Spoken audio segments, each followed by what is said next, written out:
Okay, what we're gonna talk about today is hair. A lot of you will recognize this model. Her name is Roisin, and she's been sitting beside me on a sofa in the classroom for the last couple of years, as well as for sale, but that's irrelevant.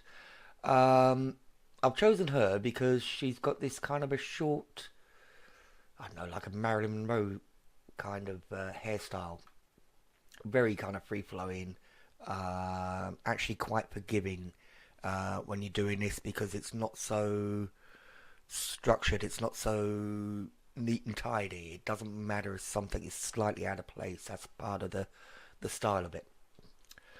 Um, Hair generally, it's not an easy task. It's a long task. It's a repetitive task to make hair, and it's not for everyone. I certainly dislike it immensely. It just takes up so much time. Um, I, d- I, d- I don't like it, but it's one of those things that has got to be done, especially when you're doing the type of work that I am doing. Right, so let's go into an object view here, and let's just isolate the hair. So we're just looking at the hair, and let's have a look at how it's made up. It's actually made up with a system that is called hair cards. And basically, I mean, there's two parts to hair. You've got the modeling, the geometry, and then you've got the texture. And you can spend well, I wouldn't say equal amounts of time. You can spend a lot of time just getting the texture right after you've got the modeling. So if we look down here at the texture, on this particular one, you can see I've got lots of banks of strands of hair. This here will come to form the skull cap.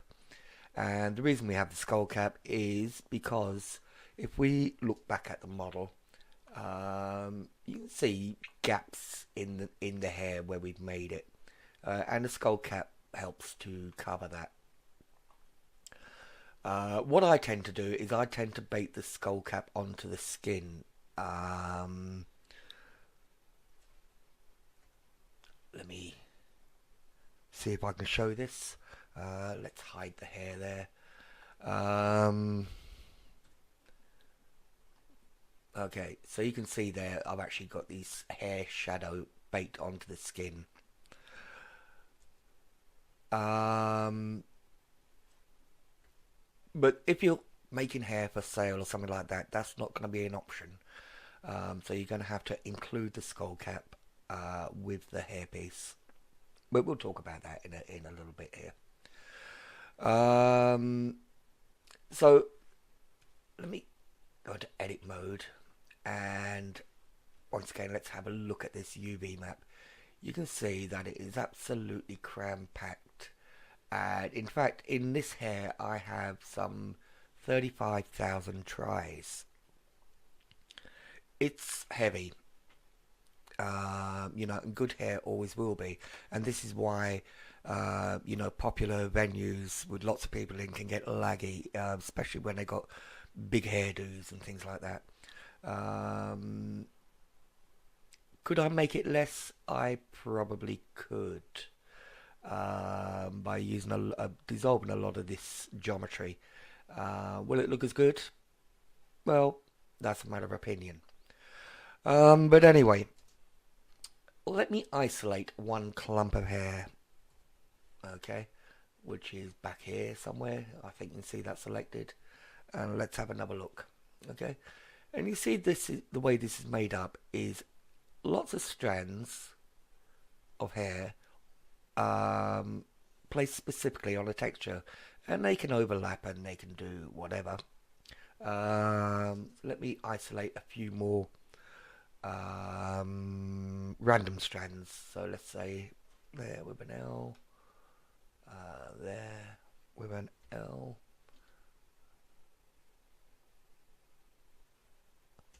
L.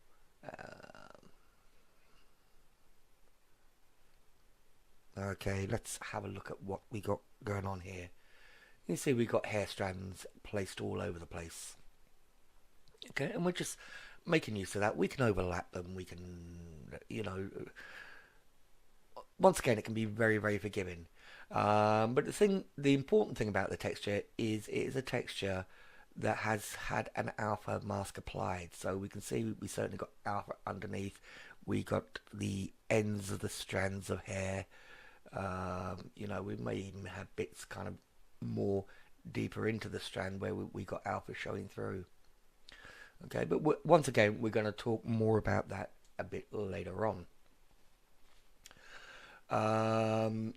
I never bake the texture on the hair. Simply, I just bring this texture in world and apply it. It's apart from the work involved, because if we're baking, we couldn't have overlapping UV islands. As you can see, we got loads of overlapping here. Okay, so it'd be a lot more work involved in sorting this texture out, and just really not worth the time because there is no benefit to baking of the hair that I can see. Right. So anyway, the system is called hair cards. This kind of system, and the reason it's called hair cards is basically is we make little individual long strips that are called cards, and then the texture applied to them, and they're overlaid and what have you. I don't know why it's called cards specifically, but that's what it is. Anything else to talk about here? No. Yeah, applying the texture just to get it looking like it should.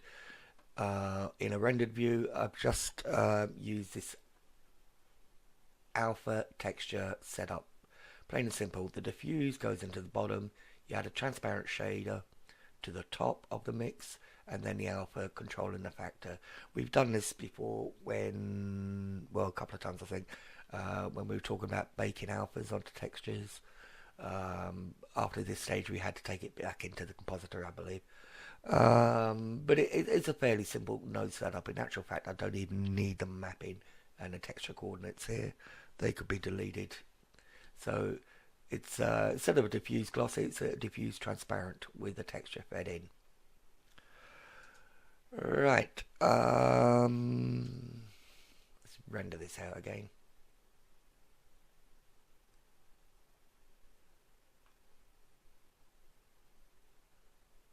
Not much more I can say about it, I suppose, apart from getting into the modelling. Let's unhide. There's nothing to unhide. There we go. Z9. I'll let this render up again. Right, so yeah, you can pretty much see it, and if you're looking enrolled in the classroom, you can see her beside me and see how it looks. And it doesn't look as good in Blender like this as it does in World, which is one of the few occasions that happens.